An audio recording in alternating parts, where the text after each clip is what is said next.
কি রে, তোর এত বড় সাহস, তুই চিঙ্কু মাস্টারের গায়ে হাতে দেখা দাস? এই তুই জানিস আমি কেটা? I M A Chinku master, only one person, powerful. এক থাপড় দিয়ে তোর দাঁত ভেঙে দিয়ে পারি। তুই চিনিস আমি কেটো? আমি কিন্তু কালো মাস্তানের ছোট ভাই। বেশি কথা কল এখন টেনে আসমু। ওর কাছে কিন্তু অল টাইম মেশিন থাকে। কি তুই চিঙ্কু মাস্টারের ভয় দেখাস? যা দেখে নিয়ে যা। দাঁড়া।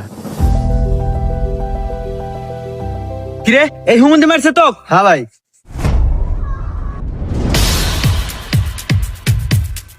ভাই ভাই আমি ভুল করে এলাছি ভাই, আপনার মেশিন ভাই হরেন না ভাই, আমার গুলি হরেন না।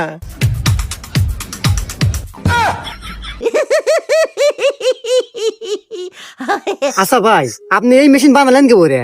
হ্যাঁ রে ভাই, এতে একবারে সহজ। ওই যে কলার ডোঙ্গা আছে না, হ্যাঁ। ওই কলার ডোঙ্গা আর ওই শাল পালের যে ললিপপ পাইপ দিয়ে দুকা দিয়া এই যে টিগার বানাচ্ছে। ও বন্দুক হয়ে গেছে। হ্যাঁ। আচ্ছা ভাই, পুলিশ ধরে না? না হ্যাঁ লাইসেন্স আছে।